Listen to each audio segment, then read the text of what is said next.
आज दूसरे अध्याय का आरंभ हो रहा है, लेकिन इसको आरंभ करने के पहले हम पहले अध्याय के सार पर थोड़ा सा विचार करेंगे। महाभारत के युद्ध को धर्म युद्ध कहा गया है। अब एक शब्द आता धृतराष्ट्र। धृतराष्ट्र वो है जो राष्ट्र को पकड़े रहना चाहता है। धृत मतलब धरती और राष्ट्र मतलब देश, तो उसको छोड़ना नहीं चाहता। वो दूसरे का राज्य अन्याय से छीनता है और राज्य को रखने के लिए युद्ध में प्रवृत्त होता है। ये युद्ध अधर्म युद्ध कहलाता है। दूसरे जो अपने गए हुए राज्य की पुनः प्राप्ति के लिए धर्मपूर्वक यत्न करते हैं, उनको धर्म युद्ध कहते हैं। उसको धर्म युद्ध कहेंगे। इसमें विजय होती है और विजय परमेश्वर का सखा है और भक्त भी होता है। तभी तो अंत में संजय कहता, जहां अर्जुन और वासुदेव हैं वहां पर विजय है। अर्जुन रणभूमि में धर्म के पक्ष में युद्ध करने के लिए आया था, लेकिन क्या हुआ? प्रतिद्वंदियों में अपने कुल के लोगों को देखकर उसके मन में मोहवश शोक पैदा हो गया। अब यहाँ पर ऑपरेटिव वर्ड है मोहवश।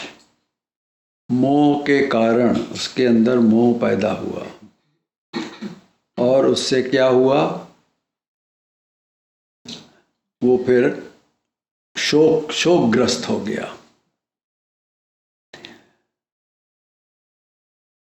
तो उसे ये पता था कि उसके गांडीव के सामने कोई भी टिकेगा नहीं। उसने स्वयं ही कहा कि ये आतताई हैं, परंतु उनको मारने में वो पीछे हट गया क्योंकि वे उसके अपने लोग थे। मनुस्मृति शास्त्र में भी ये कहा गया है कि आतताई का वध तुरंत कर देना चाहिए, उसको कोई छूट नहीं देना चाहिए।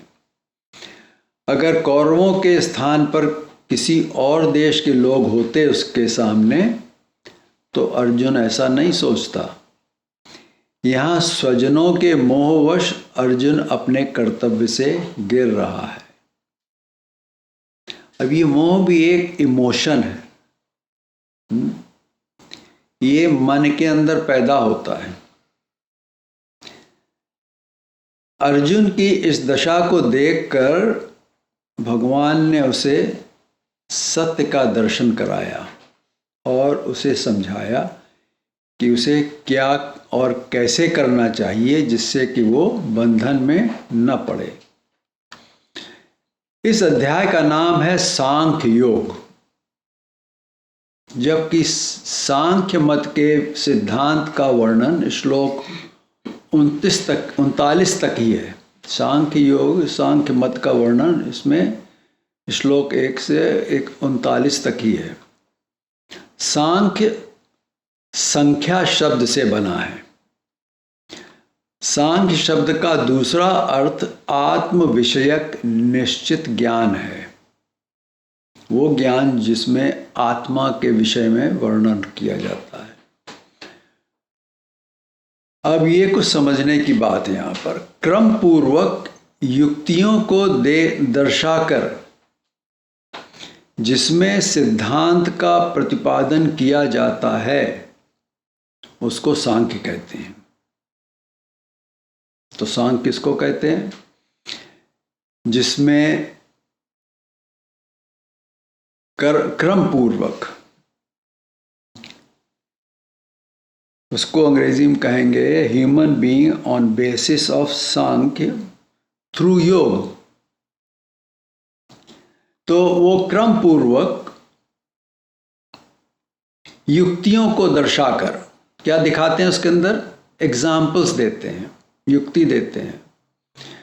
जिसमें कौन सी युक्ति? जिसमें सिद्धांत का प्रतिपादन, जिसमें principle, the truth is spoken, उसको सांख्य कहते हैं।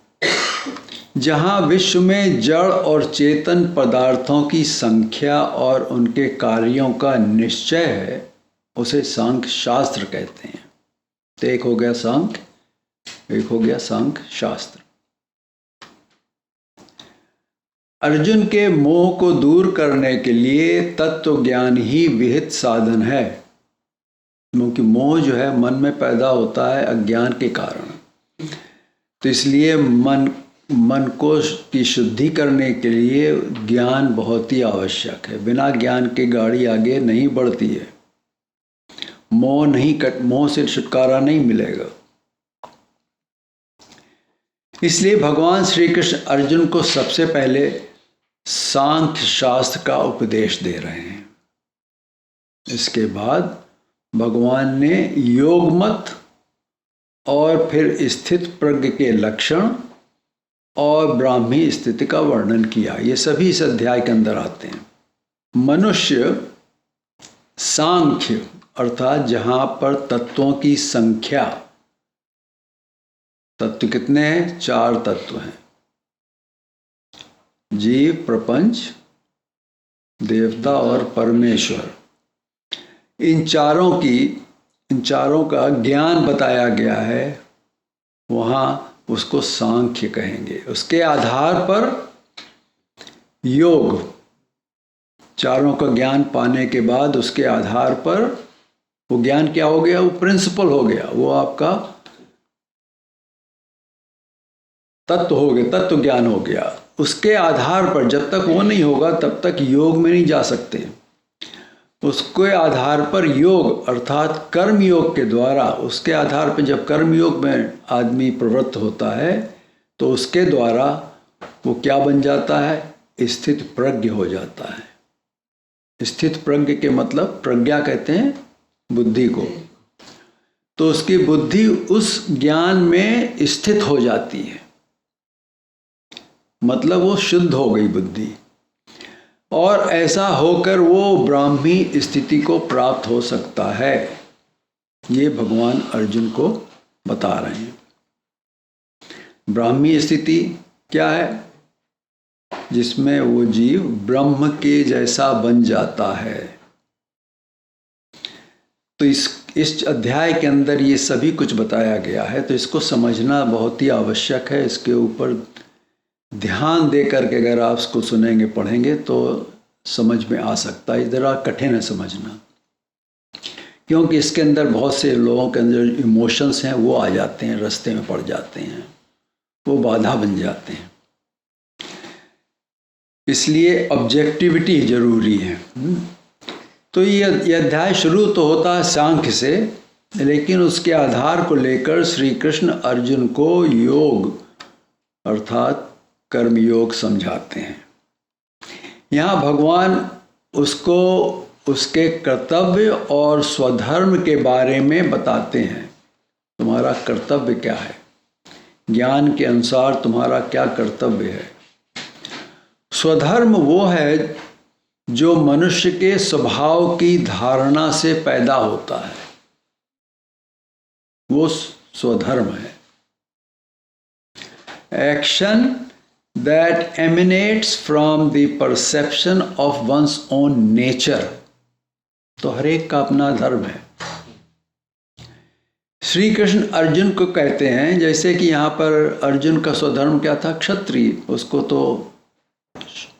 उसको तो लोग अपने लोगों की प्रोटेक्ट करना है, उसके लिए रक्षा करना है। क्षत्रिय वो होता है जो अपने ऊपर हाथ लेकर के अपने लोगों को बचाता है, क्षत्रिय। तो ये अर्जुन को कहते हैं कि वो पहले अपने कर्तव्य के प्रति पूर्ण रूप से आत्मसमर्पित हो। He has to dedicate himself completely towards his duty। परंतु वो अपने स्वधर्म जो उसके लिए तय है, क्या इसको क्या कहते हैं? डिक्टेट्स ऑफ स्वधर्म, उसके विरुद्ध न जाए। जो उसका धर्म स्वधर्म है उसके अगेंस्ट न जाओ। इसके आचरण से वो भक्ति में चला जाता है, जब इसका पालन करता है तो वो मनुष्य भक्ति में चला जाता है। शंकराचार्य ने कहा कि जब मनुष्य अपने सही स्वभाव, वंस ओन नेचर, उस पर आ जाता है, उसको भक्ति कहते हैं। तो गीता के इस अध्याय में भगवान ने बताया कि हम सभी को एक तीर्थयात्री होकर इस यात्रा पर चलना होगा। जब तीर्थों पे जाते हैं तो बड़ी सावधानी बरतते हैं कि नहीं बरतते हैं, केयरफुल। इसी तरह से जीवन को भी एक तीर्थ यात्रा मान करके चलना पड़ेगा। जो सांख्य से कर्म योग के द्वारा भक्ति में जाती है, तो हमारी यात्रा कैसी है? ज्ञान पाके कर्म करा, कर्म योग में आए और उससे फिर भक्ति में जा करके चले गए। ऐसे एकीकृत, ऐसे इंटीग्रेटेड यात्री को गीता युक्त, अर्थात यही मनुष्य योग युक्त है। तो योग युक्त कौन है? जो इस तरह से आचरण करता है, ज्ञान पा करके कर्मयोग में जाता है और वो फिर उससे भक्ति में चला जाता है। तो जब आप पढ़ेंगे युक्त मनुष्य, तो ऐसा उसका यहाँ पर गीता में यही कहा गया है। इस प्रकार इस अध्याय में श्री कृष्ण ने ज्ञान अर्थात सांख्य, कर्म अर्थात कर्मयोग और भक्ति का एकीकृत दृष्टिकोण बताया है, यूनिफाइड दृष्टिकोण बताया है। यहाँ भगवान ने कहा कि मनुष्य को अपने मन में ज्ञान योग, कर्म योग, भक्ति का एकीकरण, उसको इंटीग्रेट करना है। ये हमारा काम है, हमको ये करना है। अपने मन में ज्ञान, योग और भक्ति का एकीकरण करना है, यूनिफाई देम, इंटीग्रेट देम। ये नहीं कि हम भक्ति करेंगे, नहीं, ऐसा नहीं चलता है। All go hand in hand, सबको इंटीग्रेट करके जीवन व्यतीत करना है। ऐसा करके एक योग युक्त पुरुष हमको बनना है। ये हमारे जीवन का ध्येय है। हमारे लिए ये तीनों तीर्थ हैं। कौन से तीन? ज्ञान, कर्म और भक्ति। ये तीनों हमारे लिए तीर्थ हैं और हम इसके तीर्थ यात्री हैं। हमको इसमें तीर्थ यात्री बनना है। अब पिछले अध्याय में के अंत में संजय कहता है कि किस तरह से अर्जुन दुखी होकर के उसने अपने सब धनुष बाण सब छोड़ दिया और जा करके रथ के पीछे बैठ गया। तो ये अध्याय भी संजय के व्याख्यान से ही शुरू हो रहा है। तो पहला श्लोक है इसमें, संजय उवाच तं तथा कृपयाविष्टम् अश्रुपूर्णाकुलेक्षणम् विषीदन्तमिदं वाक्यम् उवाच मधुसूदनः।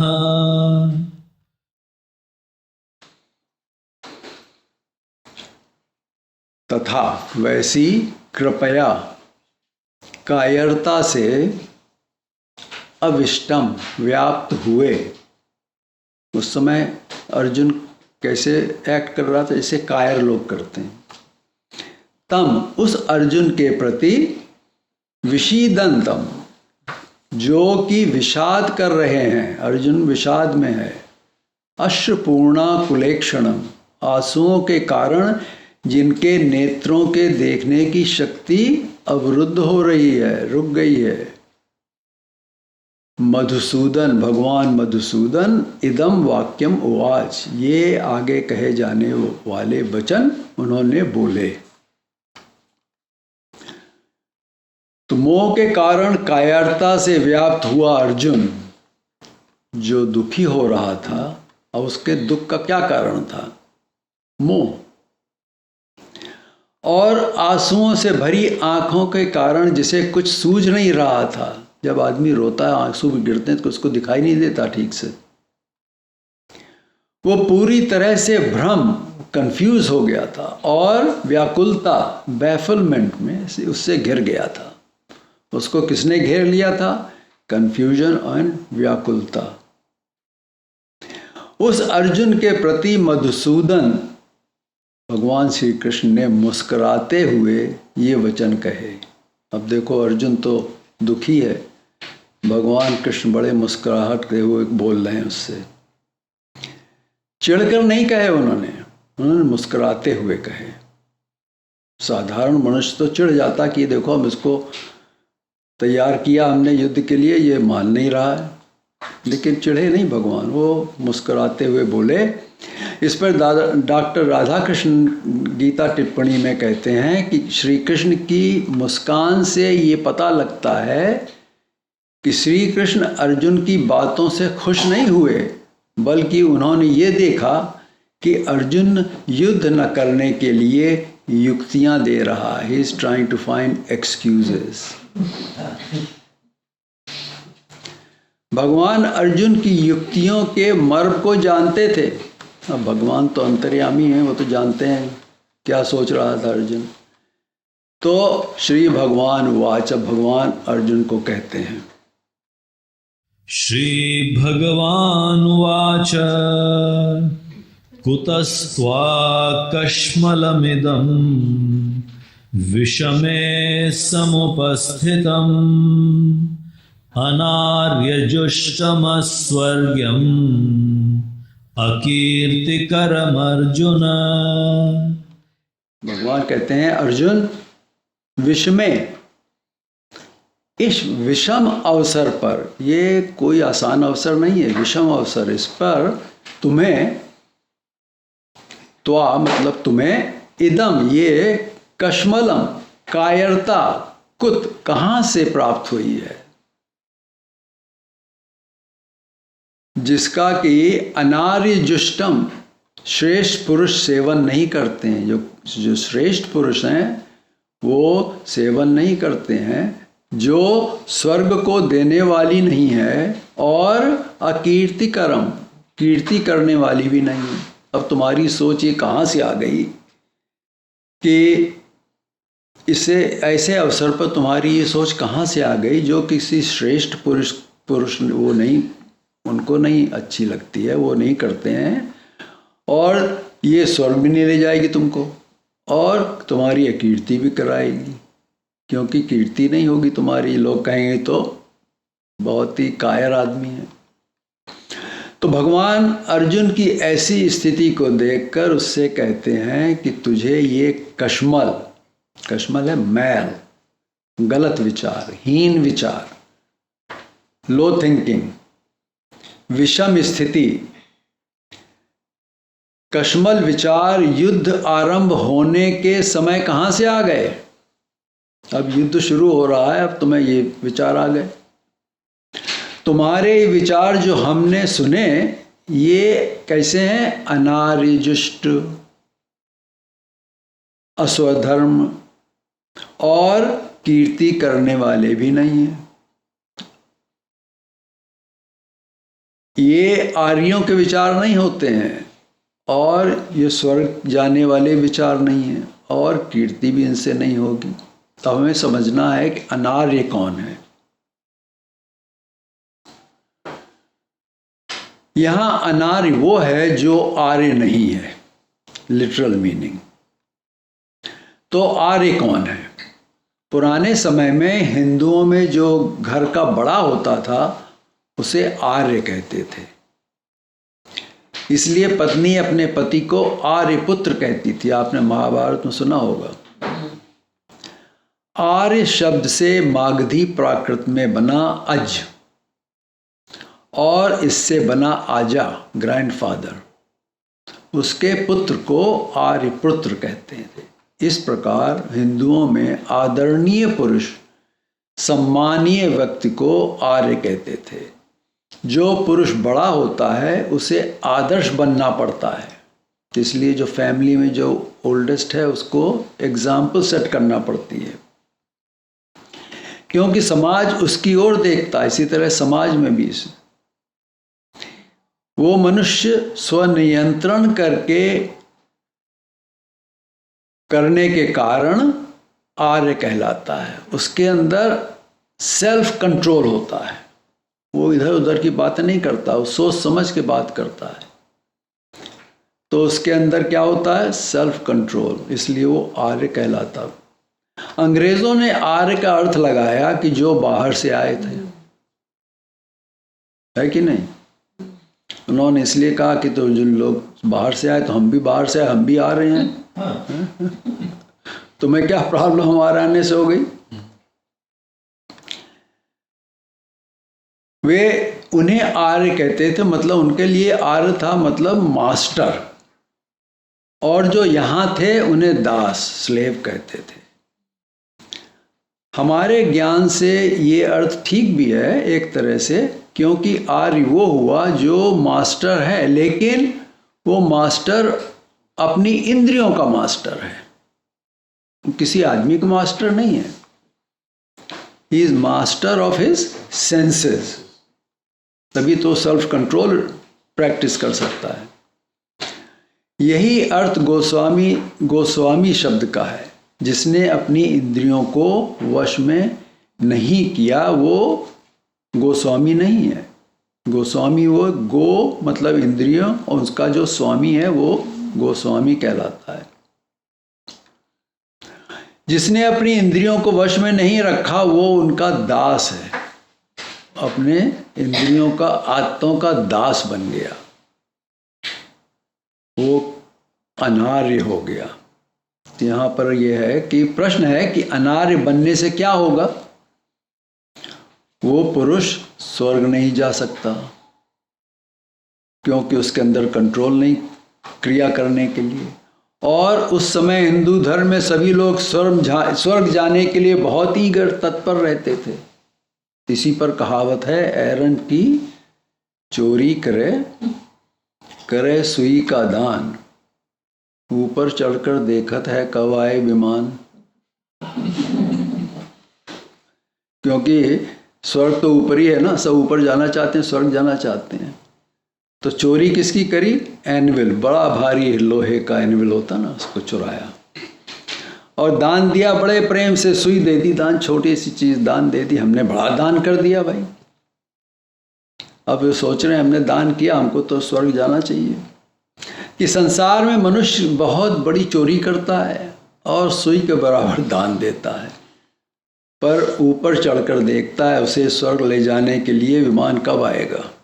भगवान अर्जुन से कह रहे हैं कि जो मार्ग तुमने अपने विचारों से पकड़ा है वो अनार्यों का मार्ग है, स्वर्ग से गिरने वाला है और अकीर्ति कर्म है, क्योंकि तुम लड़ने से भाग जाओगे और तुम्हारी कीर्ति समाप्त हो जाएगी। यही बात भगवान ने आगे 34वें श्लोक में कही कि जो जनता में प्रसिद्ध और माननीय होता है उसकी अकीर्ति उसकी मृत्यु से भी बढ़कर दुखदायी होती है। तो अर्जुन की समझ में ये नहीं आया, क्योंकि वो तो आसक्ति के कारण सोया सा था। तो उसको जागृत करने के लिए, उसे जगाने के लिए भगवान श्री कृष्ण ने अर्जुन को पहले तो कहा तू अनार्य है, अस्वर्ग और अकीर्ति है, परंतु वे वहाँ नहीं रुके। जैसे आदमी बहुत सो रहा हो तो सुबह उठाना होता है, उसके मुंह पे पानी डाल दो, ठंडा पानी डाल दो तो उठ जाएगा। तो भगवान कृष्ण यही कर रहे हैं।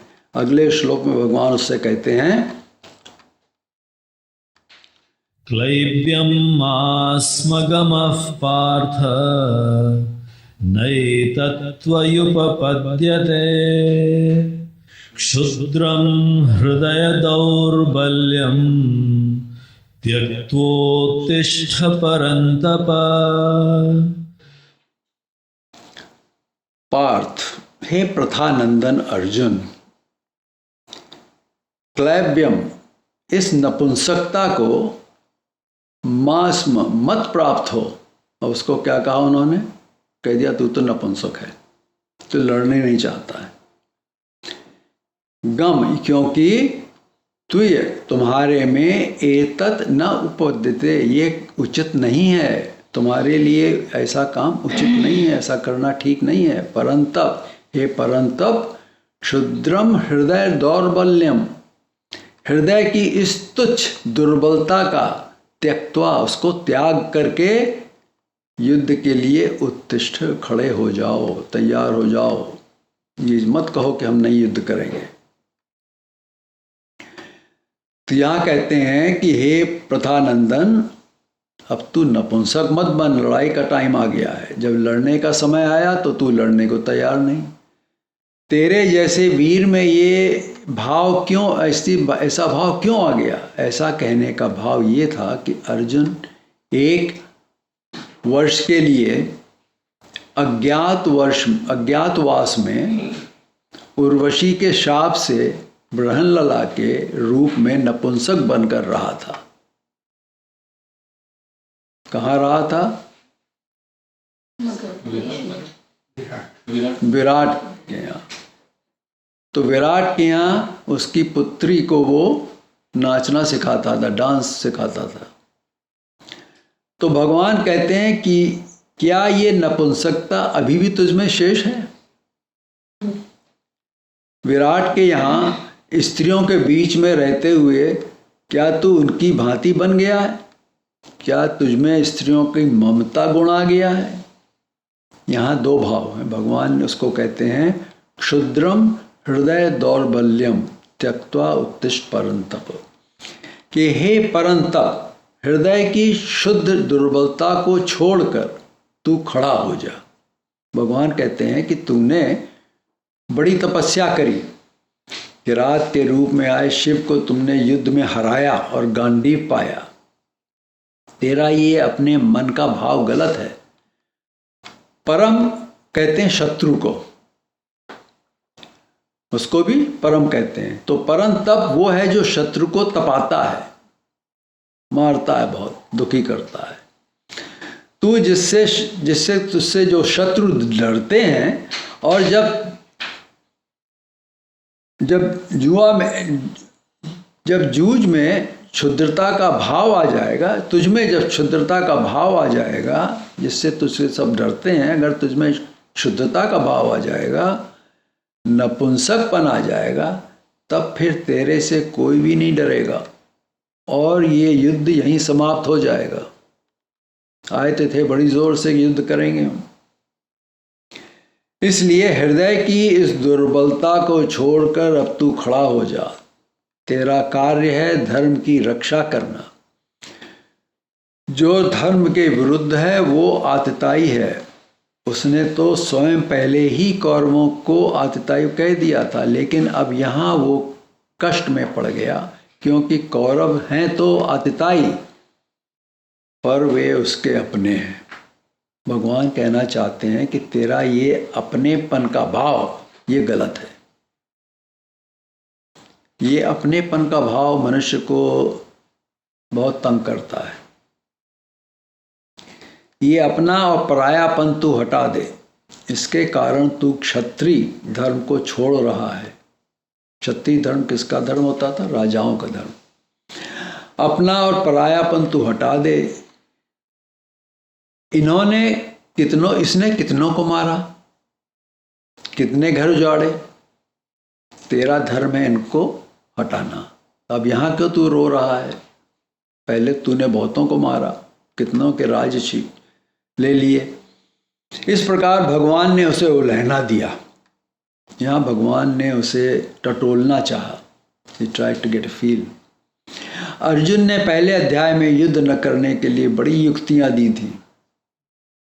उसने सोचा कि ये सुनकर भगवान उसकी पीठ थपथपाएंगे कि तूने बड़ी अच्छी बात कही, अहिंसा की बात कर रहा है, तू तो बड़ा लोगों का सम्मान कर रहा है, वाह। परंतु भगवान ने उल्टा उसे उलहना दिया कि तू नपुंसक है, अनार्य है और पागल हो गया है। इससे अर्जुन घबरा गया और उसका मोह आधे से अधिक वहीं दूर हो गया। अब वो भगवान को उत्तर देता है इसके बारे में।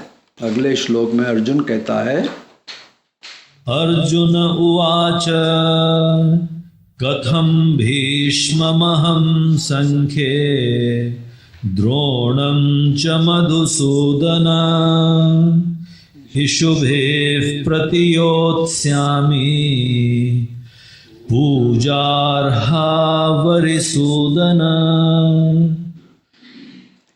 अब यहाँ अर्जुन भगवान कृष्ण को मधुसूदन कह रहा है। मधुसूदन, हे मधुसूदन, अहम संख्ये, मैं रणभूमि में, भीष्म च द्रोणम, भीष्म और द्रोण के प्रति, इषुभि, बाणों से, कथम योत्स्यामि, युद्ध, कैसे युद्ध करूं, क्यों, क्योंकि हे, अब यहाँ कहता अरिसूदन, भगवान कृष्ण को अरिसूदन, क्योंकि भगवान कृष्ण ने मधु और अरि दोनों दैत्यों को मारा था। तो अब कहता, हे अरिसूदन, ये दोनों ही पूजा के योग्य हैं, पूजा रही, ये हमारे लिए पूजनीय हैं। अर्जुन कहता है कि आप कुछ भी कहें, आप तो मधुसूदन हैं, आपने मधु नामक दैत्य को मारा, पर याद रखिए वो आपका कोई संबंधी नहीं था। मैं भी दैत्य को मार देता, मैं रणभूमि में भीष्म और द्रोण के साथ बाणों से कैसे युद्ध करूं। हे अरिसूदन, ये दोनों तो मेरे लिए शत्रु नहीं हैं, ये तो मेरे लिए पूज्य हैं। अब आगे अर्जुन दोनों को गुरु कहता है। पहले जिसने कहा ये पूजनीय है, अब कहता गुरु। गुरु वो है जो पूज्य है। तो गुरु क्या कहता है अर्जुन अगले श्लोक में, गुरु न हत्वा हि महानुभावान् श्रेयो भोक्तुं भैक्षमपीह लोके हत्वार्थकामांस्तु गुरूनिहैव भुञ्जीय भोगान् रुधिरप्रदिग्धान्। महानुभावान,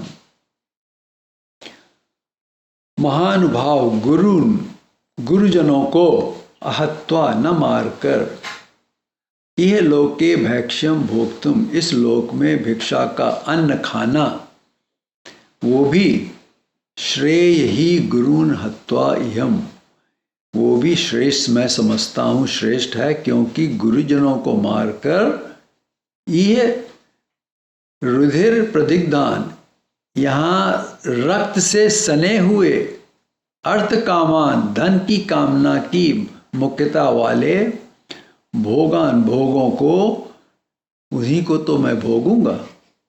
अगर इनको मैंने मार दिया तो इनके रक्त से सने हुए इस भोग को मैं भोगूंगा। मेरे लिए इन महान भाव जिनमें बड़ी शक्ति है। अब देखो यहाँ पर ये दोनों से डरता था। एक तो भीष्म पितामह, उनको तो वो तो देवता था, तो उसको तो इच्छा मृत्यु का वर था, वो उसको कोई मार नहीं सकता था। और दूसरे थे द्रोणाचार्य। द्रोणाचार्य से उसने सीखा था सब। तो दोनों उसके गुरु भी हैं और दोनों बड़े पावरफुल भी हैं। तो इसलिए वो कह रहा है कि ये गुरु लोगों को मारने से हम अच्छा है कि मैं तो भिक्षा मांग करके रहूं, परंतु आप ये कहो कि अर्थ कामान हत्वा, कि पैसे के कारण इनमें दोष आ गया और ये अब महान भाव नहीं रहे, क्योंकि इन्होंने दुर्योधन से पैसा लिया है। किसने लिया था दुर्योधन से पैसा? द्रोणाचार्य लेता था, उसकी वेतन पे था, जिससे इनकी बुद्धि भ्रष्ट हो गई है, इसलिए इनको मारना चाहिए। तो अगर इस विचार से भी इन्हें मार देंगे तो इन गुरुजनों को मारकर यहाँ हम इनके रक्त से सने और धन की कामना की मुख्यता वाले भोगों को ही तो भोगेंगे हम। ठीक है कि इनकी बुद्धि बिगड़ गई है, परंतु इन गुरुओं को मारकर इस संसार के भोग जो मैं भोगूंगा उनमें मुझे उनके रक्त की गंध आएगी,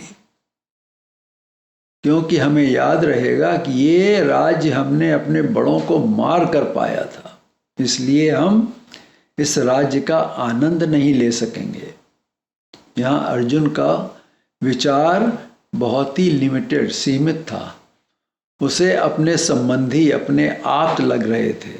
अर्जुन फिर से कह रहा है कि ये मेरे अपने ही हैं। अगले श्लोक में वो कह रहा है कि मेरे अपने न चैतद्विद्मः कतरन्नो गरीयो यद्वा जयेम यदि वा नो जयेयुः यानेव हत्वा न जिजीविषामः तेव स्थिताः प्रमुखे धार्तराष्ट्राः। अर्जुन कहता है कि हम ये भी नहीं जानते कि हम लोगों के लिए युद्ध करना और न करना, इन दोनों में से कौन सा अत्यंत श्रेष्ठ है।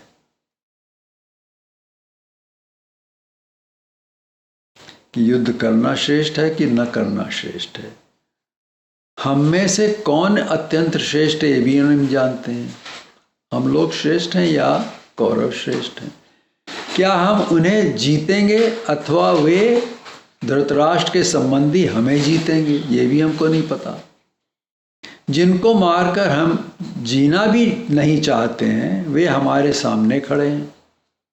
यहाँ अर्जुन का कहना है कि जिनका वध करने के बाद हम जीवित रहना ही नहीं चाहते हैं वे धृतराष्ट्र के पुत्र और पूजनीय पुरुष इस संग्राम में हमारे सामने खड़े हैं। तो अर्जुन ये सोच रहा था कि इन सबको मारकर राज जीता तो हम अपनी जीत किसको दिखाएंगे। सब तो मारे जाएंगे, हम किससे कहेंगे मैं जीत गया। अर्जुन की सोच ठीक ही थी, क्योंकि मनुष्य बड़ा या छोटा अपनों के लिए ही तो होता है, दूसरों के लिए थोड़ी बड़ा छोटा होता है। पांडवों का झगड़ा तो दुर्योधन से था। अगर वो मर गया तो फिर उसे वो कैसे दिखाएं कि मैं जीत गया तुमसे। यहाँ एक और बात समझना है। महाभारत में पांडु, कुंती और धृतराष्ट्र गांधारी में एक दूसरे के प्रति बड़ी ईर्ष्या थी, जलन थी। ये रजोगुणी और तमोगुणी थे। पांडु और कुंती रजोगुणी थे और धृतराष्ट्र और गांधारी ये तमोगुणी थे। जो सत्व में है वो तो अलग हो जाता है। वो सत्व में कौन था? विदुर सत्व में थे, तो वो तो उनको तो कोई मतलब ही नहीं था। इसको ऐसे समझें कि व्यास ने अंबा, अंबालिका और अंबिका, इन तीनों से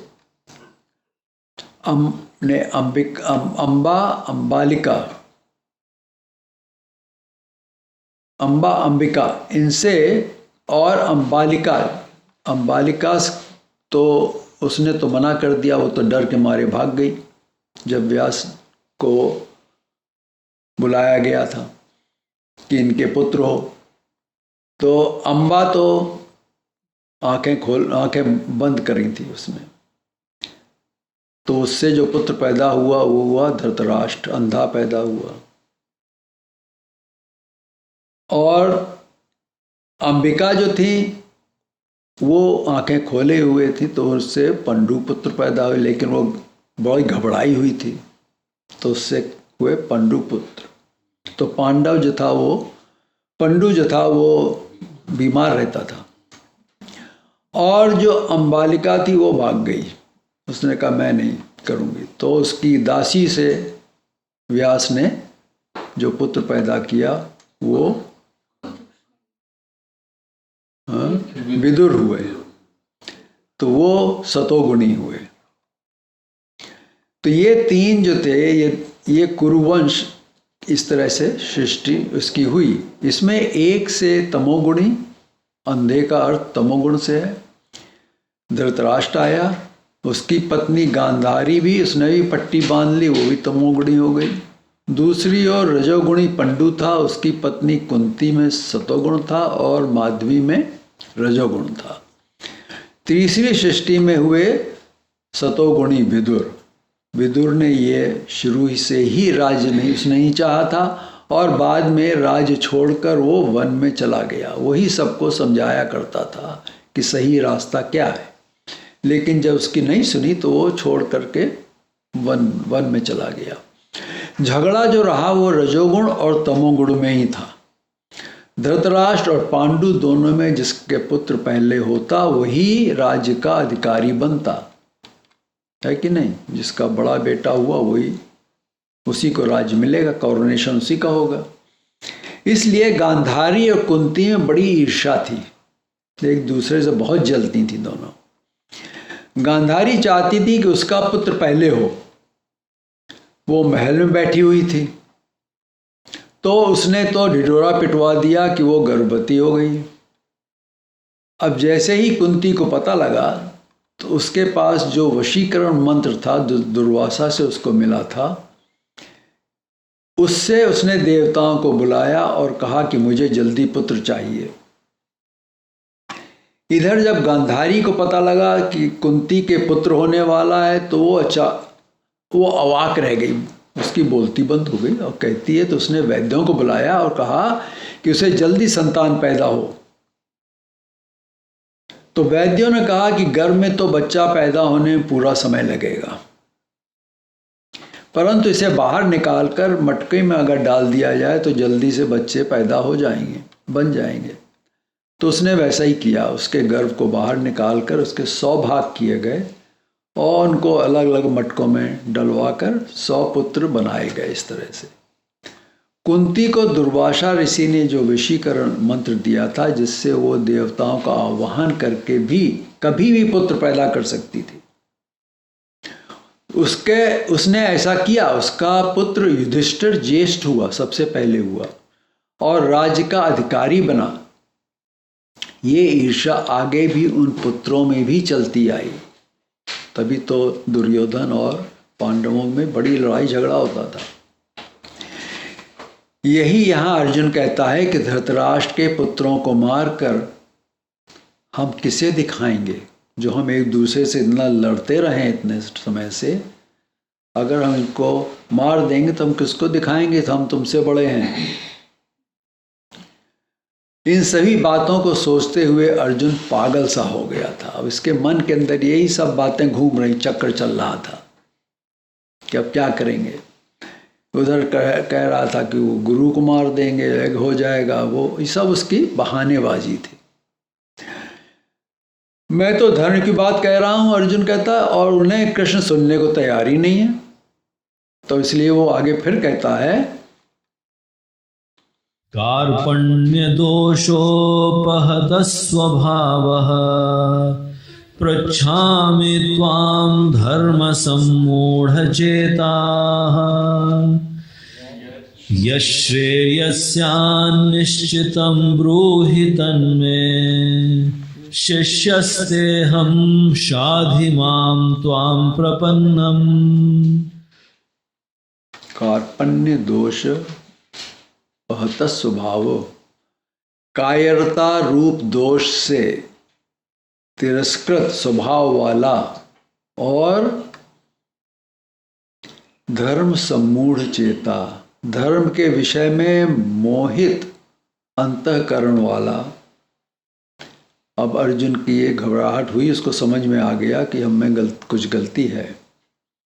तो कहता है कि मोहित हुआ अंतःकरण वाला, मैं त्वाम आपसे पूछता हूँ, पृच्छामि आपसे पूछता हूँ कि यत निश्चितम श्रेय, जो निश्चित कल्याण करने वाली स्यात् तत् में हो वो बात मेरे लिए ब्रूहि अहम, ब्रूहि तन्मे, मुझसे कहिए, क्योंकि मैं आपका शिष्य हूँ, आपके शरण में हूँ और मुझे आप शिक्षा दीजिए। अब जब उसकी बात नहीं बनी, उसको पता लगा कि वो गलत कर रहा है, तो वो अब भगवान की शरण में जाता है। इस प्रकार के विचारों से मेरी क्षत्रियों वाली स्वाभाविक और वीर वृत्ति नष्ट हो गई है। मैं नपुंसक तो नहीं हूँ, पर मेरी समझ धुंधली हो गई है। मुझे कुछ समझ नहीं आ रहा है, बहुत कंफ्यूज हो गया। मैं केवल इतना ही कह सकता हूँ कि मेरा जो अपना स्वभाव था वो उपहत, वो नष्ट हो गया है। ये सोचकर मेरे में कार्पण्य दोष आ गया है, कृपणता का दोष आ गया है, उससे मेरा अपना स्वभाव उपहत नष्ट हो गया है। और धर्म सम्मूढ़ चेता, मेरा चित्त धर्म में सम्मूढ़ हो गया है, डिल्यूडेड हो गया है। त्वाम पृच्छामि, मैं तुमसे पूछता हूँ। क्या पूछना चाहता हूँ? यच्छ्रेयस्या, जो कल्याणकारी हो, अर्थात मेरे लिए निश्चय रूप से श्रेय किसमें है, वो बात मेरे लिए कहिए। मैं आपका शिष्य हूँ। शाधि माम त्वाम प्रपन्नम, मुझे शिक्षा दीजिए, मैं आपकी शरण में हूँ। अब जब मुसीबत आई, अब शरण में चला गया भगवान की। तो ये श्लोक मनुष्यों के लिए बहुत महत्व रखता है, क्योंकि जब मनुष्य अपने कार्य में अप्रयत्नशील हो जाता है, अनसक्सेसफुल हो जाता है और उसे कोई दिशा नहीं दिखती है, तो अगर ईश्वर की शरण में जाता है तब उसे सहायता मिलती है, अगर वो ईश्वर की शरण में चला जाता है। यहाँ अर्जुन ने भगवान से उस मार्ग की शिक्षा मांगी जो उसके लिए श्रेयकर हो। अब ये श्रेय क्या होता है, थोड़ा सा इस पे भी विचार करना चाहिए। कठोपनिषद में दूसरी वल्ली में वैवस्वत नाचिकेता को श्रेय और प्रेय मार्गों को बताता है। ये दो ही मार्ग संसार के अंदर हैं और ये अलग अलग हैं, दे डोंट क्रॉस। श्रेयस आत्म कल्याण का मोक्ष मार्ग है, जो जप, संयम, आराधना, ध्यान, भक्ति भाव तथा आत्मज्ञान रूप है। ये श्रेय मार्ग में ये सब बातें हैं, जप, संयम, सेल्फ कंट्रोल, आराधना, पूजा, ध्यान, भक्ति भाव, भक्ति करना और आत्मज्ञान, आत्मा का ज्ञान। दूसरा जो प्रेयस मार्ग है, जो इस लोक के सुख का भोग का मार्ग है, उसमें यहाँ के सुख का ही भोग है। फल कामना से कर्म करने वालों का मार्ग प्रेयस है, जो हमेशा कुछ ना कुछ मांगते रहते हैं, ये फल मिल जाए, वो फल मिल जाए, संसार में इतना बड़ा हो जाऊं, जो भी कुछ संसारिक चीज़ें मांगते हैं वो प्रेयस मार्ग पर है, वो श्रेय मार्ग पर, श्रेयस मार्ग पर नहीं है। प्रेयस कामना विषय वाला मार्ग है। इन दोनों में श्रेयस ग्रहण करने वाले का कल्याण हो जाता है, ये समझने की बात है। श्रेयस जो श्रेय के मार्ग को फॉलो करता है उसका कल्याण, उसी का कल्याण होता है। आगे देखेंगे ऐसा क्यों होता है। और जो प्रेयस अंगीकार करता है वो उद्देश्य से गिर जाता है, उसका पतन हो जाता है। श्रेयस और प्रेयस ये दोनों मनुष्य को प्राप्त होते हैं, और दूसरे प्राणियों को नहीं, केवल मनुष्य को ही प्राप्त होते हैं। धीर पुरुष दोनों को सम्यक विचार से अलग करता है और निश्चय से प्रेय को छोड़कर श्रेय को पकड़ता है। जो धीर पुरुष है, जिसमें धीरज होता है, जो ज्ञानी है, वो दोनों को एक सा देखता है, सम्यक विचार से अलग करता है। ये नहीं कि एक दूसरे में अलगपन देख करके वो अलग कर रहा है, वो दोनों को एक सा समझ करके देखता है, इसमें क्या अच्छी बात, इसमें क्या बात, दोनों को बराबर से इवेल्युएट करता है और निश्चय से डेफिनेटली वो प्रेय को छोड़ देता है और श्रेय पर चलता है। और मंद मनुष्य जो है, जिसकी बुद्धि मंद बुद्धि है, वो प्रेय का अवलंबन करता है, वो योगक्षेम को ही जीवन उद्देश्य मानता है। कैसे ये प्राप्त करें, वो प्राप्त करें, उसको कैसे बचाएं, खाना पीना, दुनिया में घूमना फिरना, ये सब करता रहता है। ये देखेंगे, वो देखेंगे, अपने को नहीं देख रहा, अपने अंदर नहीं देखता है, वो बाहर देखता रहता है हमेशा। अप्राप्ति की प्राप्ति को योग कहते हैं और प्राप्त जो हुआ है उसकी रक्षा करने को क्षेम कहते हैं।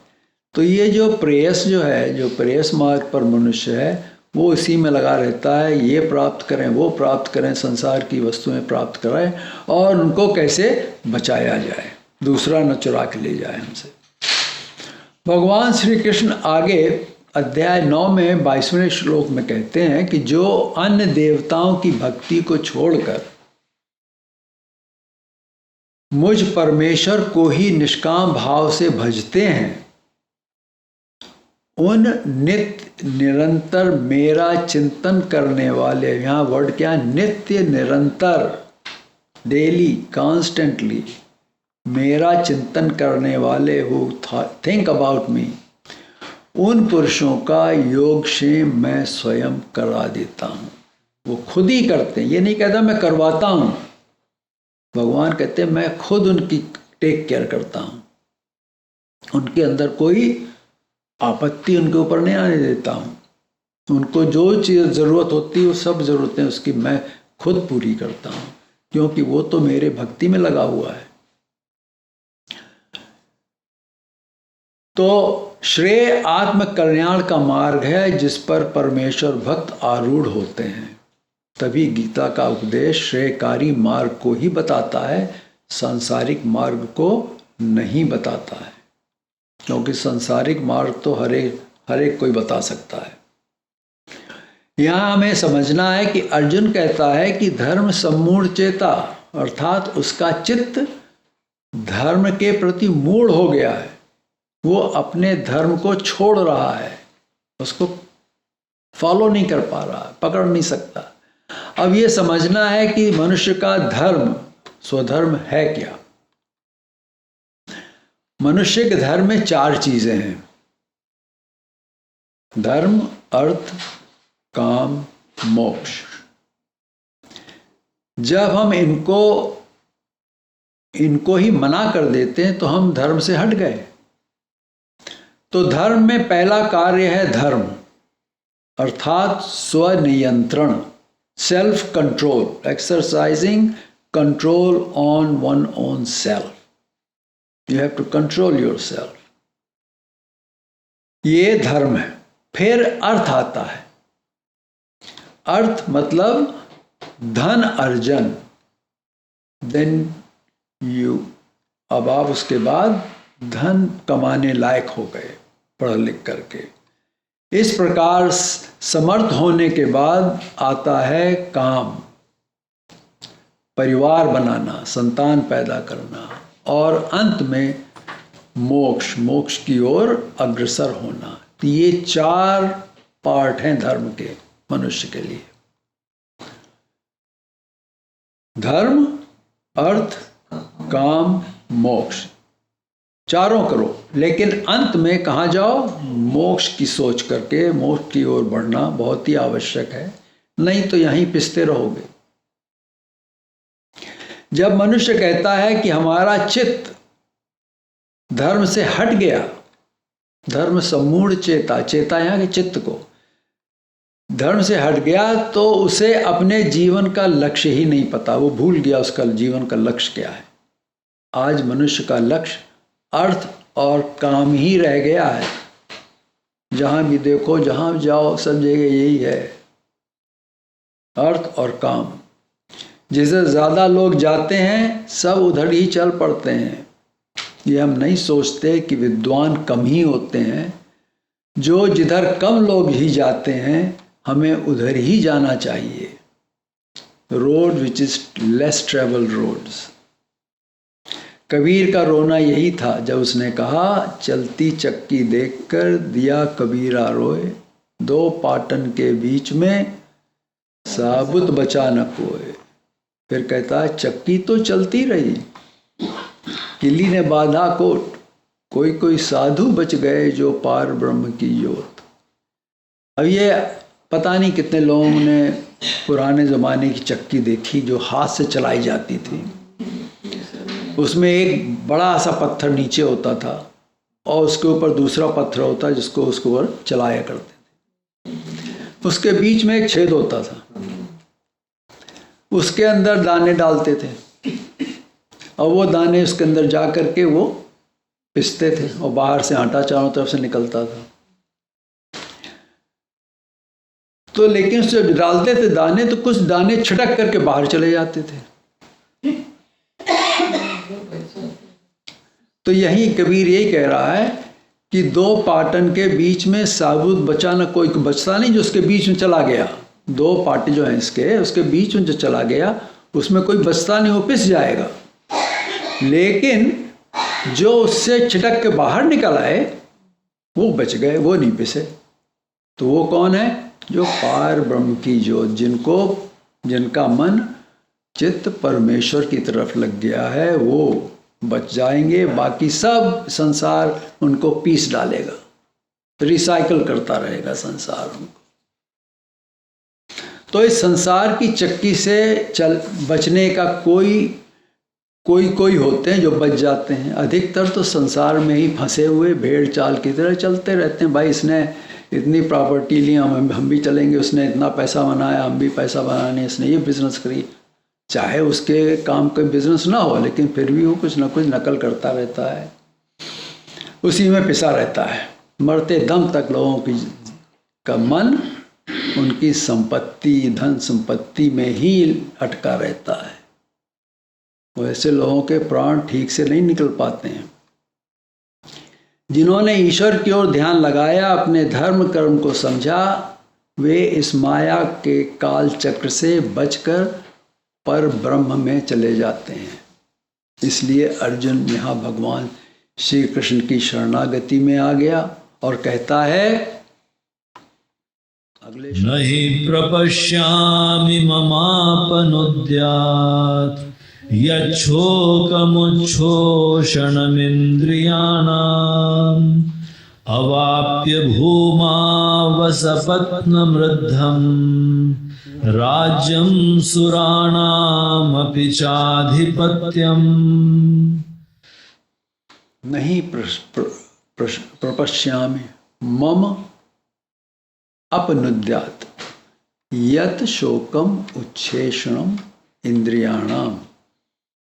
अर्जुन कहता है कि यच्छोक मुच्छोक क्षण इंद्रियाणाम, कि ये शोक हमारी इंद्रियों को शुष्क कर रहा है। It's drawing up my senses, अर्थात मेरे स्वभाव को नष्ट कर रहा है। जब कोई व्यक्ति शोक ग्रसित हो जाता है तो उसे न नींद आती है और न उसको भूख लगती है। इतना दुखी रहता है किसी चीज़ से, उसी के बारे में सोचता रहता है। उसे न उसको कोई चीज़ नहीं अच्छी लगती है। वो शोक से भर गया, पकड़ लिया, शोक ने उसको पकड़ लिया। उसकी वही दशा होती जैसे किसी ने कह दिया कि 10 दिनों में तुमको मर जाना है। अगर कोई किसी से कह दे तुमको 10 दिनों में मर जाना है तो क्या करेगा वो? बड़ा दुखी होगा कि नहीं होगा? तो इसके लिए एक नाथ की कहानी आती है। एक ज्ञानदेव के शिष्य एक नाथ थे, उनकी कहानी लेते हैं कि एक दिन एक नाथ के पास एक मनुष्य गया और उनसे पूछा कि आप इस संसार में इतने शांत कैसे रहते हैं? आपको कोई भय नहीं, आप दिन रात भगवान को याद करते रहते हो, ये कैसे करते हो आप? उन्होंने कहा कि फिर कभी आना तो बताएंगे। काफ़ी समय बीत गया। उसके बाद वो मनुष्य जब आया तब तक वो अपना प्रश्न भूल चुका था कि उसने क्या पूछा था सवाल। तब एक नाथ ने उससे कहा कि अब तुझे हम बताते हैं कि तुझे 15 दिनों में मर जाना है। अब वो समझ गया कि उसके जीवन के केवल 15 दिन ही रह गए हैं और उसने घर जाकर बड़ी शांति से भगवान को याद करना शुरू कर दिया। 15वें दिन एक नाथ उसे देखने के लिए गए और पूछा कि तुम कैसे हो? वो बोला कि भगवान आज तो मैं मरने वाला हूं। तब एक नाथ से उससे कहा कि एक बार तुमने हमसे पूछा था कि हम इतने शांत कैसे रहते हैं, इसलिए हमने तुमसे ये कहा था। अब बताओ कि तुम इन 15 दिनों में शांत रहे और भगवान को याद किया कि नहीं? उसने कहा हाँ। क्यों? क्योंकि तुम्हें पता था कि तुम्हें जाना है। समझ रहे हैं आप? ये जाने वाली बात ऐसी है जैसे हम जिस दिन पैदा हुए उसी दिन हमारे जाने की तिथि निश्चित हो गई थी। ये हमको नहीं पता, लेकिन पैदा होते ही हमारे जाने का टाइम भी निश्चित हो गया था। इस समय, इस काल में, इस जगह पर, इस समय पर तुम्हारा यहाँ से तुमको जाना है।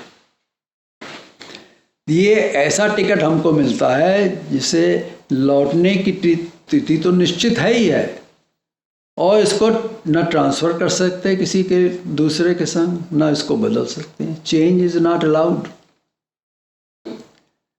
ये जो जाने वाली बात है वो हम पहले से ही करके आए हैं। हम ये तय करके आए हैं कि हमको कब जाना है। हमको नहीं पता, लेकिन हम तय करके आए हैं। गीता मृत्यु से ही शुरू होती है। यहाँ मृत्यु की बात पहले ही हो रही है। ज्ञानदेव ने भी गीता टीका में लिखा कि लोग मरने का नाम नहीं लेते हैं, और मर गए तो जोर जोर से रोते हैं लोग। अर्जुन यहाँ कहता है कि मुझे ऐसी कोई चीज़ समझ में नहीं आ रही जो इंद्रियों को नाश करने वाले शोक को काट दे, और कहता है कि भूमो, इस पृथ्वी पर अस्पलम, बिना किसी शत्रु के, शत्रु रहित, रिद्धम राज्यम, धन धान्य परिपूर्ण राज्य, और सुराणाम अधिपत्यम अवाप्य, देवताओं का राज्य भी मिल जाए, उससे भी मेरा शोक दूर हो जाए, ऐसा मैं नहीं देखता हूँ। वो इतना दुखी था, उसको लग रहा था कि सब कुछ मुझको मिल जाए तब भी मेरा दुख नहीं दूर होने वाला है। इसलिए वो संजय कहते हैं आगे,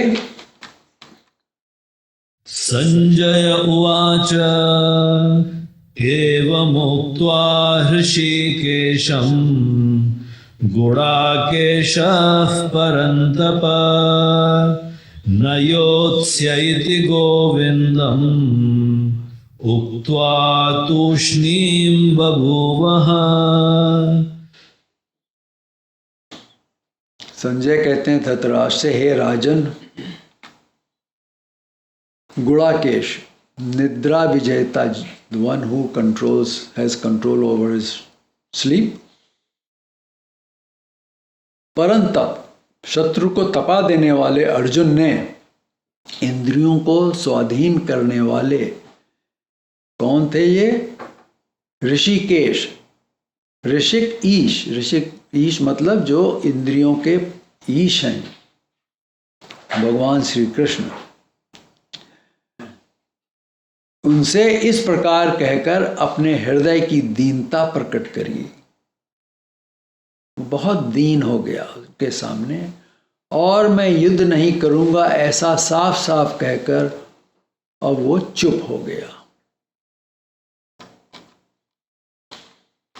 अगला श्लोक, तमुवाच हृषीकेशः प्रहसन्निव भारत सेनयोरुभयोर्मध्ये विषीदन्तमिदं वचः।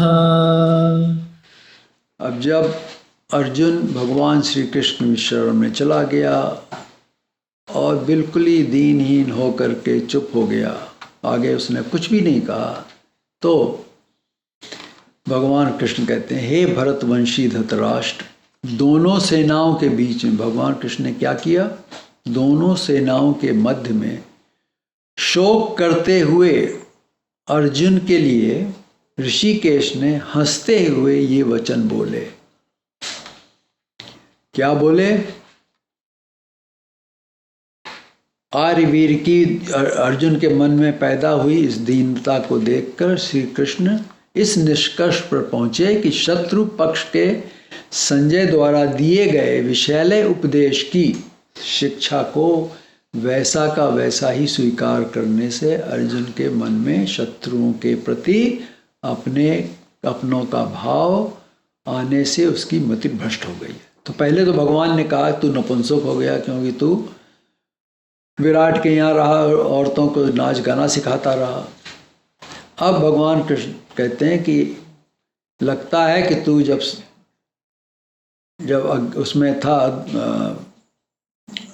वन में वनवास तुझको हुआ था, तो तुम्हारे पास धृतराष्ट्र ने संजय को भेजा था एक मैसेज दे करके कि तो आप लोग समझदार आदमी हो, ये हमारा पुत्र तो बहुत ही दुष्ट है, आप ही मान जाओ।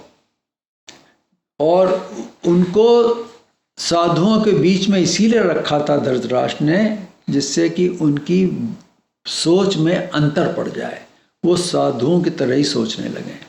तो भगवान कृष्ण यहाँ कहते हैं कि देखो लगता है कि इसके मन में वो भाव उसके ऊपर पड़ गया, जो संजय ने उसको कहा था, वो वाक्य उसके मन में लगे और उसने अपनों का भाव आने से उसकी मति भ्रष्ट हो गई। वो उनको सबको अपना ही समझ रहा है, उसकी मति भ्रष्ट हो गई। क्योंकि अर्जुन शिष्य रूप में श्री कृष्ण की शरण में जा चुका था, इसलिए श्री कृष्ण उसके अंतःकरण की शुद्धि के प्रति तत्व ज्ञान का उपदेश उन्होंने दिया।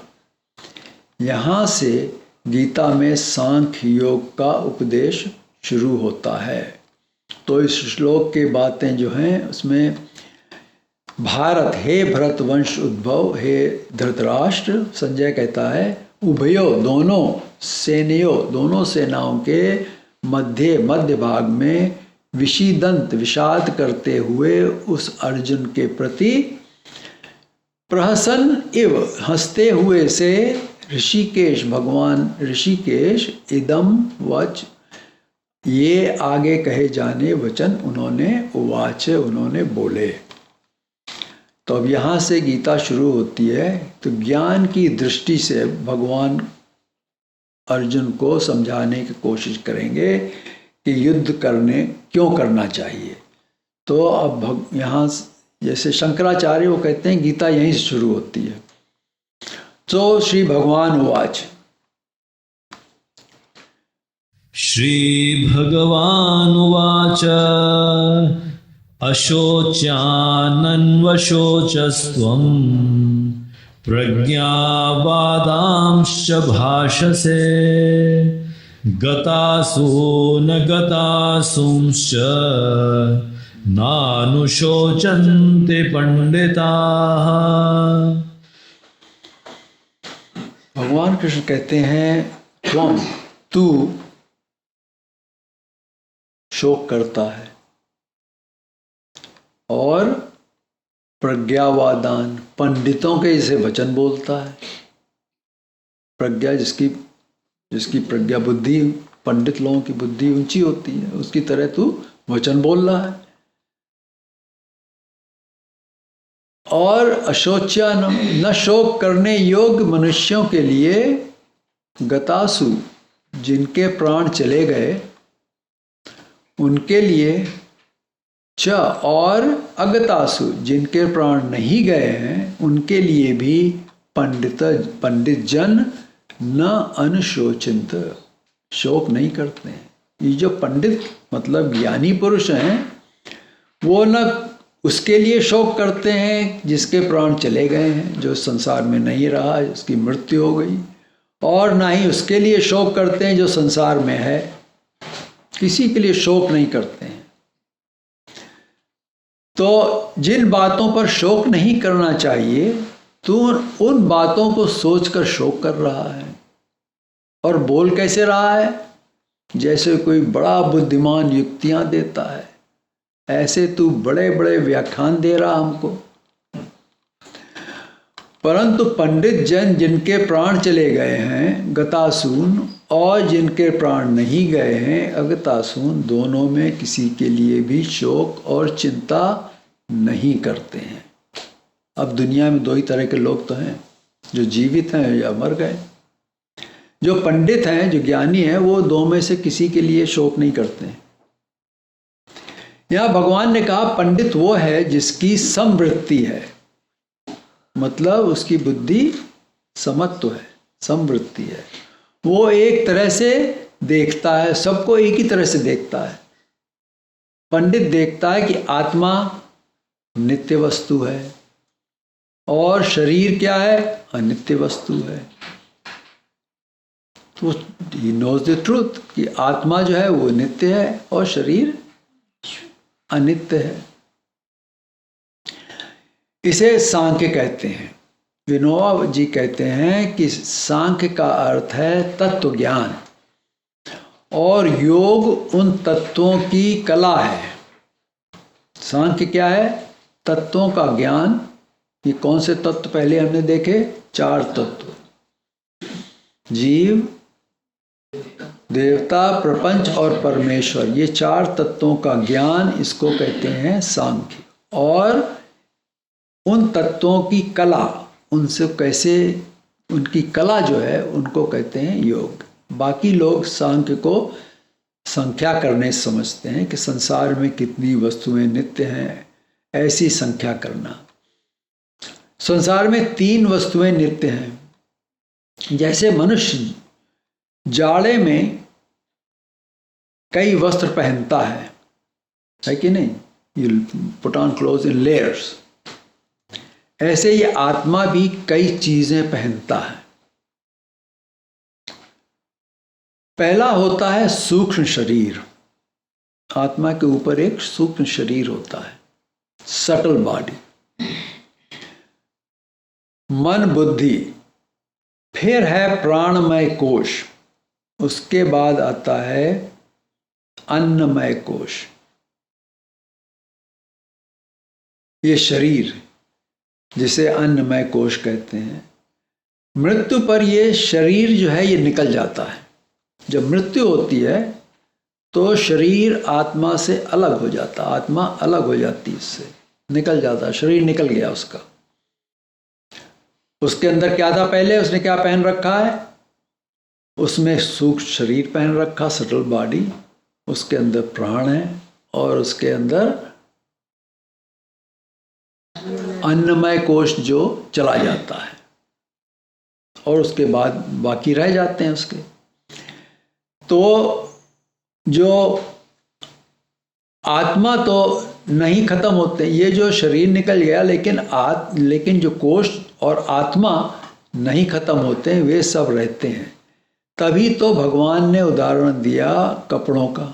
गीता में भगवान ने कपड़ों का उदाहरण दिया कि जैसे हम पुराने वस्त्र को उतार कर नए वस्त्र पहनते हैं, वैसे ही आत्मा पुराने शरीर को छोड़कर नया शरीर ले लेता है।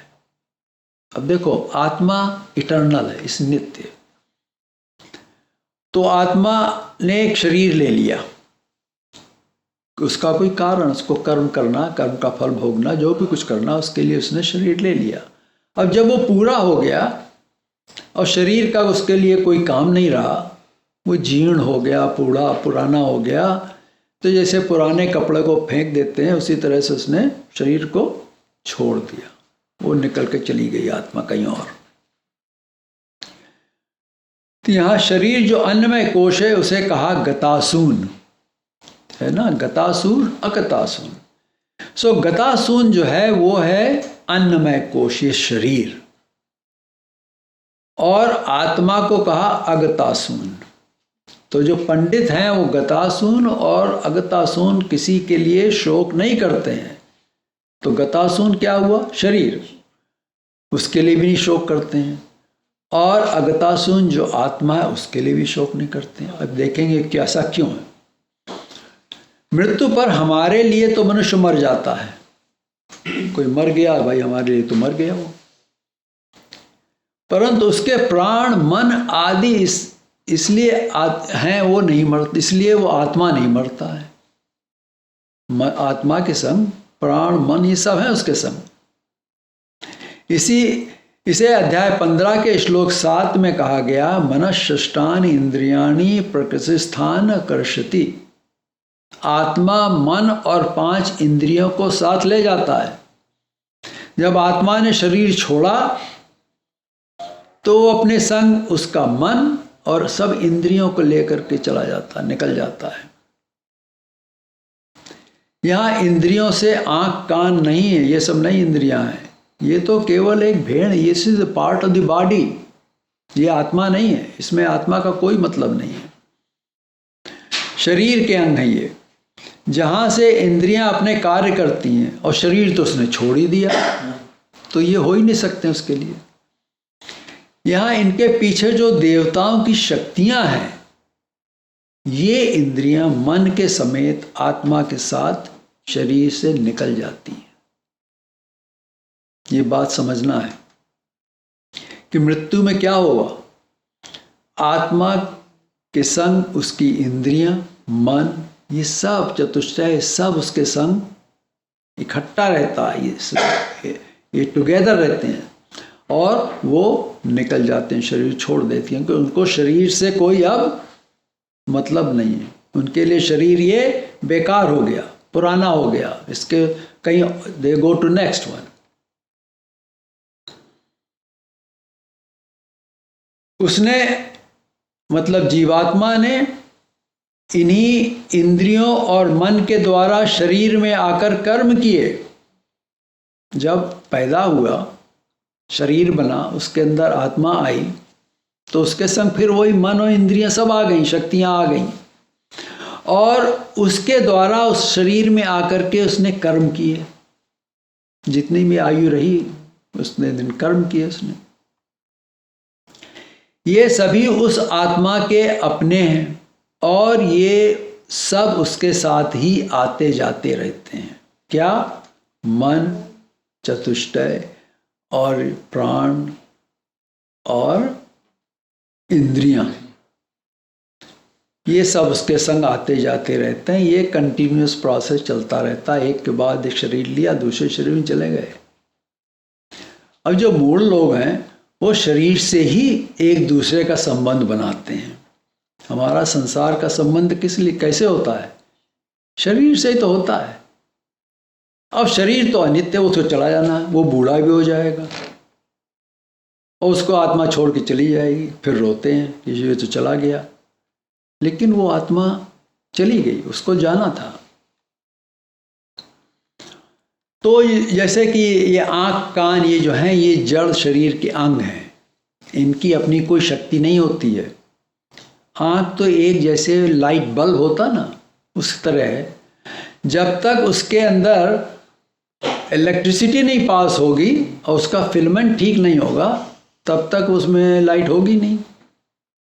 वो आत्मा जहाँ भी जाएगा, उसकी इंद्रियां वहाँ फिर काम करने लगेंगी। समझ रहे हैं आप? वो मृत शरीर जो जगत है वो चला गया, ये थी मृत्यु, ये भौतिक फिजिकल था। मृत्यु क्या है? फिजिकल चीज है। इसका संबंध पृथ्वी से है। अब देखो, कहते हैं ये मट्टी का शरीर बना है, कहते हैं कि नहीं? हमने अभी सुना, पढ़ रहे थे कहीं, तो देखा हमने कि 5 भूत हैं, है कि नहीं? भूमि, आप, अनल, वायु, खम। अब खम कहते हैं आकाश को। जो आकाश भूत है उसमें केवल एक ही भूत है, केवल आकाश उसमें। उसके बाद आइए वायु पर। वायु में आकाश भी है और वायु भी है, तो उसमें 2 हो गए। तीसरा आया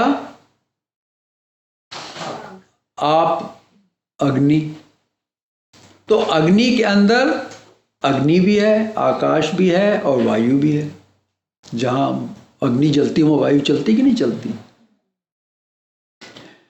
फिर चौथा आया आप, जल। तो जल के अंदर जल भी है, अग्नि भी है, बड़वानल बोलते हैं उसको, और वायु भी है उसके अंदर, और आकाश भी है उसके अंदर। ये चारों हैं उसके अंदर कि नहीं है? अब आ गए पृथ्वी पर, भूमि पर, मट्टी जहां है। पृथ्वी के अंदर 5 भूत हैं। समझ रहे हैं आप? पृथ्वी के अंदर आकाश भी है, उसके अंदर वायु भी है, उसके अंदर जल भी है, उसके अंदर अग्नि भी है, और पृथ्वी तो है ही है। तो ये 5 भूत हैं। तो इसलिए जो शरीर बनता है ये इस मिट्टी से बनता है, पृथ्वी से बनता है। तो इसके अंदर 5 भूत हो जाते हैं। समझ में आ रही बात? इसलिए जो शरीर, ये जो मृत शरीर है, ये जगत जो है ये चला गया, कहाँ गया? मट्टी, शरीर था वो मट्टी में चला गया। चाहे उसको जला दो, चाहे सुखा दो, चाहे उसको गाड़ दो, कुछ भी कर दो, मट्टी मिल जाता वो। तो ये जो मृत्यु है ये भौतिक है, इसका संबंध पृथ्वी से है। ऊपर, पृथ्वी के ऊपर क्या है? स्वर्ग, और दोनों के बीच में है अंतरिक्ष, स्पेस।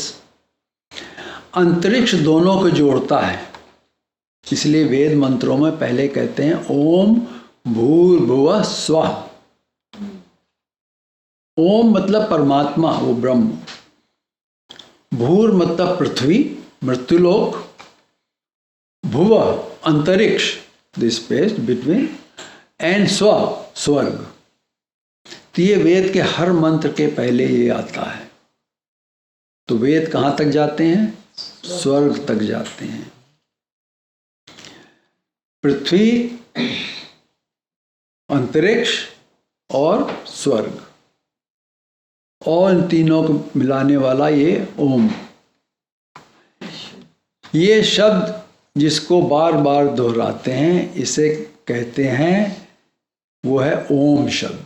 इन तीनों लोकों में है। ये बताते हैं इससे कि ओम जो है वो तीनों लोकों में, पृथ्वी मृत्युलोक में भी है, अंतरिक्ष में भी है, और स्वर्ग में भी है। अध्याय 18 के 13वें श्लोक में आएगा कि ओम नित्यकाराक्षरम ब्रह्म। ओम ये एक अक्षर ब्रह्म रूप ब्रह्म है, यही इसकी शक्ल है, इसका कोई और लक्षण नहीं है। ओम के अंदर आते हैं अकार, इकार, उकार और मकार। आई ई उ सत चित आनंद है, और इसे 8वें अध्याय में हम देखेंगे। भगवान बड़ी गहराई से कह रहे हैं कि 2 प्रकार के व्यक्ति हैं, एक गतासून और एक अगतासून। एक व्यक्ति के कुछ हिस्से चले गए और दूसरे के सारे हिस्से अभी हैं। जो गतासून है उसके कुछ हिस्से चले गए, शरीर चला गया, और जो अगतासून है उसके सारे हिस्से इज कंप्लीट ह्यूमन बीइंग। जो मृत भौतिक था वो चला गया, जो अनित्य है वो चला जाता है। तो पंडित, अब देखो ये चला तो गया, क्या चला गया? शरीर चला गया, लेकिन शरीर के 5 भूत थोड़े ही गए, वो तो मट्टी में मिल गए सब जाकर के। वो 5 भूत में चले गए, तो भूत नहीं कहीं गए, वो शरीर चला गया। उन भूत से जो शरीर बना था वो चला गया। तो शरीर बनाया गया, जो चीज बनाई जाती है वो टूटती भी है।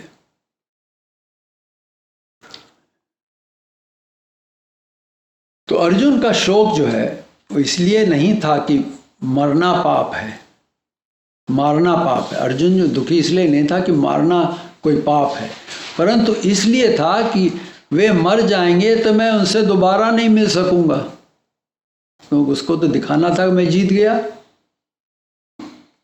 अब यहां भी तो लोग कहते हैं कि I will see you in the haven, है कि नहीं?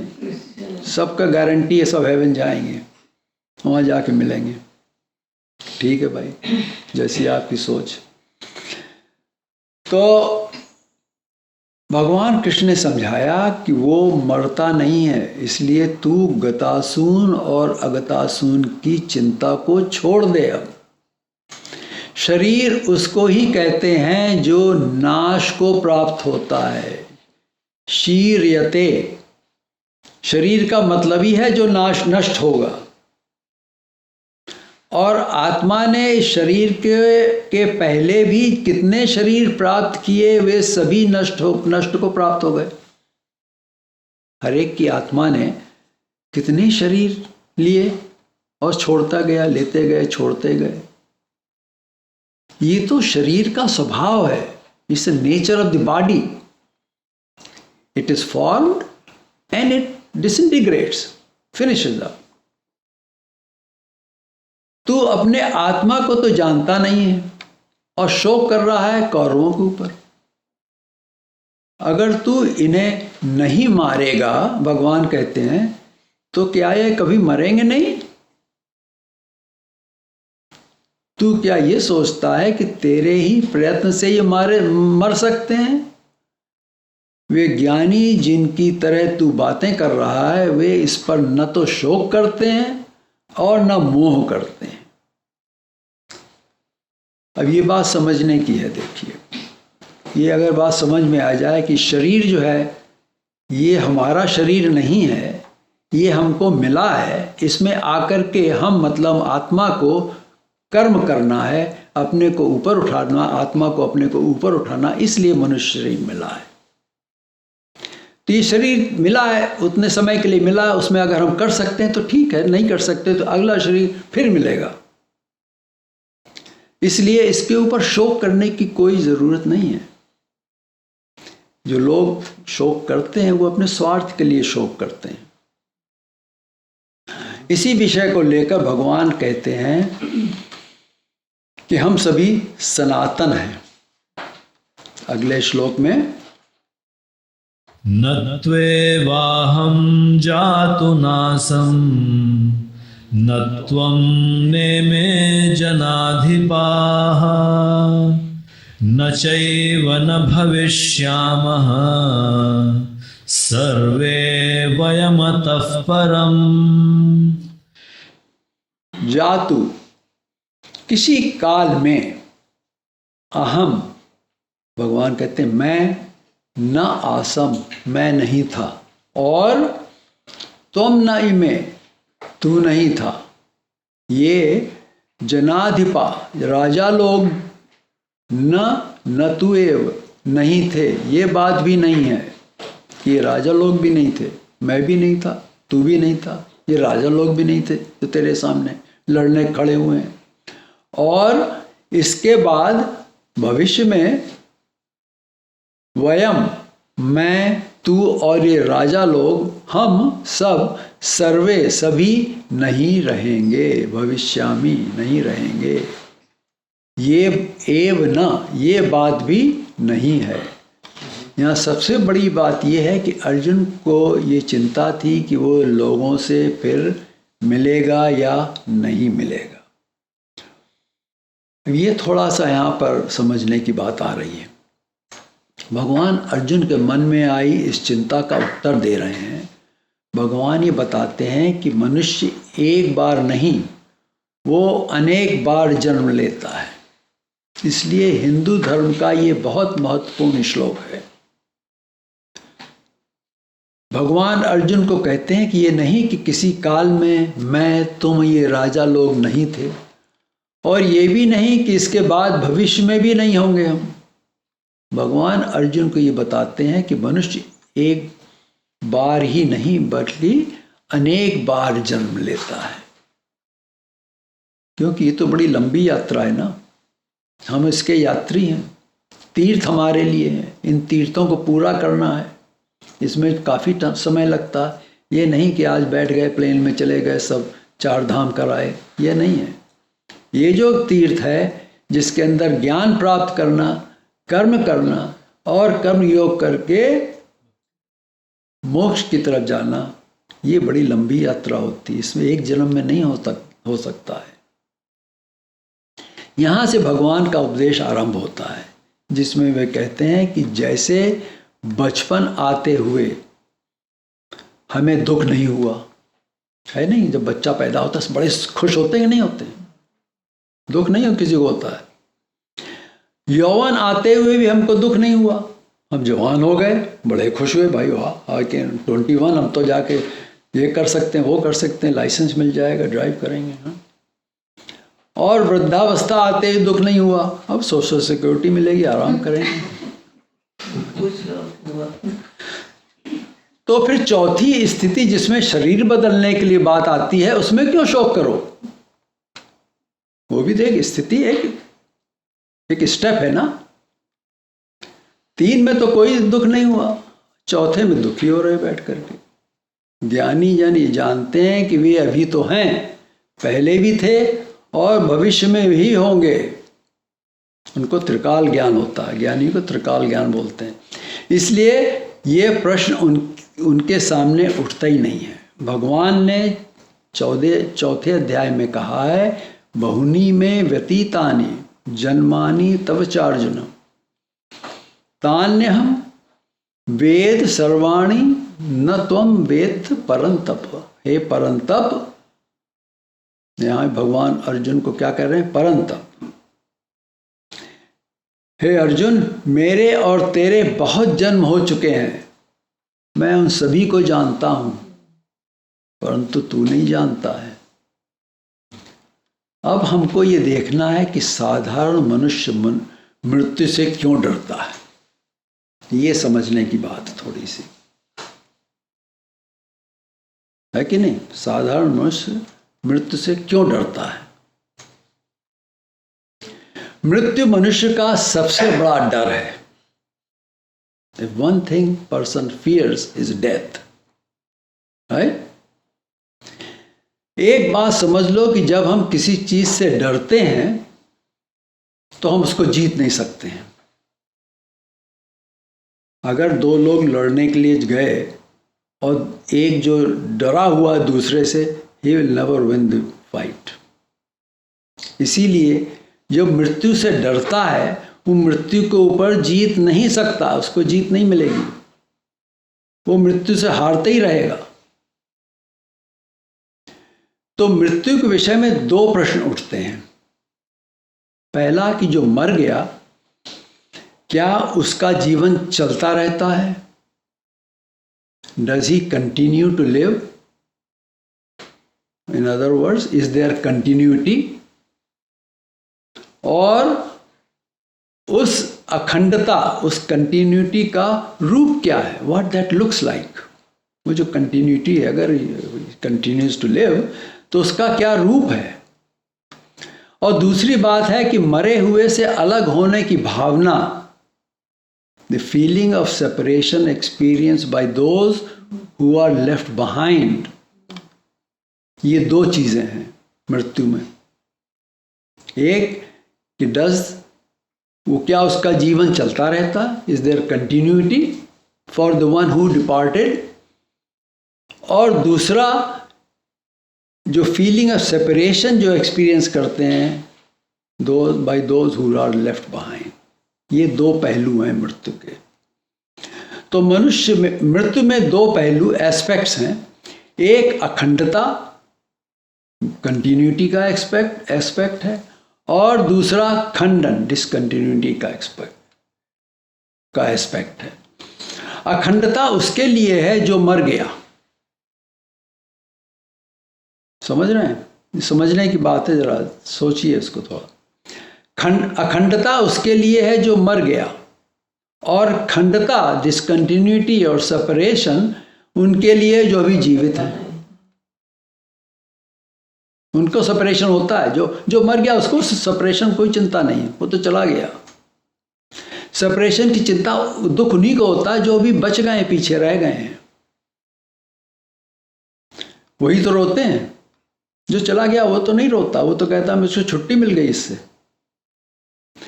भगवान कृष्ण कहते हैं कि जो पंडित है, जो वाइज मैन है, वो दोनों में से किसी के लिए शोक नहीं करता। He does not grieve for either one of them. इसलिए उसे कोई शोक नहीं होता है। He has no grief. Grief किसको होता है? जिसको अखंडता के कारण दुख होता है, खंडता के कारण दुख होता है। जिसकी डिसकंटिन्यूटी हो गई, जिसका सेपरेशन हुआ, वो ग्रीफ करता है। इसलिए उसे कोई शोक नहीं होता। किसको? जो पंडित, जो वाइज मैन, जो जानता है। अर्जुन इतना निराश इसलिए हो रहा है क्योंकि वो मृत्यु को ठीक से समझ नहीं पा रहा है। He doesn't know what death is all about. I don't think, हम नहीं समझते हैं कि बहुत से लोग even think about death, कहते हैं ये तो बुरी भाई, ये सोचने की बात नहीं है। लेकिन ये मत भूलिए कि death is part of life. If we don't leave this body and die, we will not go to the next body. We will not be born again. So death becomes part of life. ये मनुष्य के मन की मौलिक, ये fundamental समस्या है। ये प्रॉब्लम, फंडामेंटल प्रॉब्लम मनुष्य के मन की क्या है? वो मृत्यु को समझ नहीं पाता है। What is death? इस अध्याय में भगवान श्री कृष्ण अर्जुन को ये रहस्य बता रहे हैं। जन्म, मरण और पुनर्जन्म की प्रक्रियाओं के द्वारा मृत्यु की इनएवेलेबिलिटी, क्या अवश्यंभाविता और अखंडता, कंटिन्यूटी का अस्तित्व, इन दो मुख्य विषयों को लेकर भगवान गीता का आरंभ करते हैं। जो बात होनी ही है, इनएविटेबल है, उसे तो स्वीकार करना ही होगा।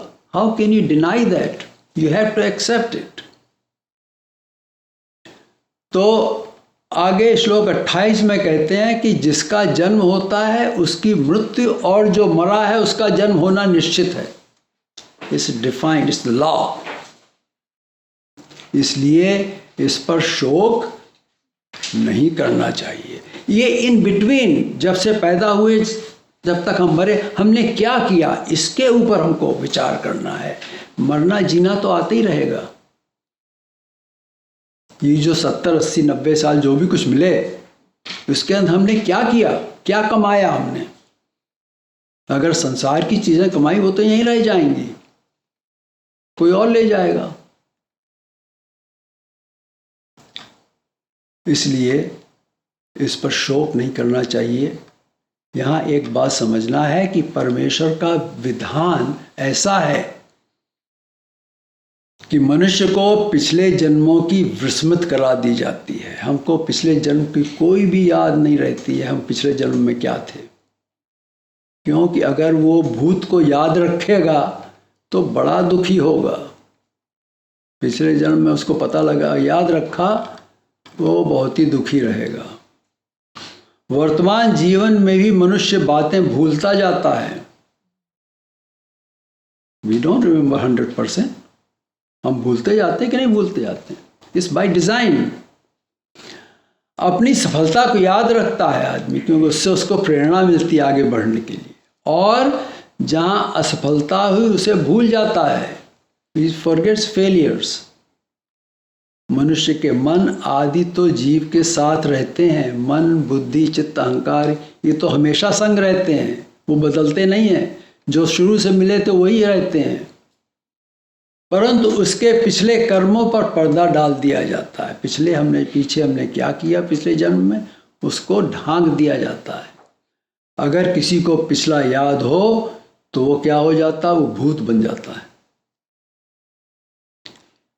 ऐसा किसी को ही होता है, वो फिर पीछे रह जाता है। भूत मतलब जो पीछे रह गया, पीछे की बातें सोचता रहता है, वो भूत बन गया। मनुष्य प्रगतिशील है। मनुष्य शरीर जो मिला है इसलिए मिला कि हम प्रगति करें, आगे बढ़ें। आत्मा का कार्य ही आगे बढ़ना है। अतति, आत्मा शब्द ही इसलिए, उसका मतलब ही यही है, जो आगे बढ़ता है वो आत्मा है। अगर वो पीछे ही चिपका रहा और मृत्यु के बाद जानता रहा कि यहाँ उसका परिवार है, तो वो भूत बनकर उन्हीं में लगा रहेगा कि मेरे हैं। कुछ लोगों को हमने एक कहानी देखी थी, सुनी थी।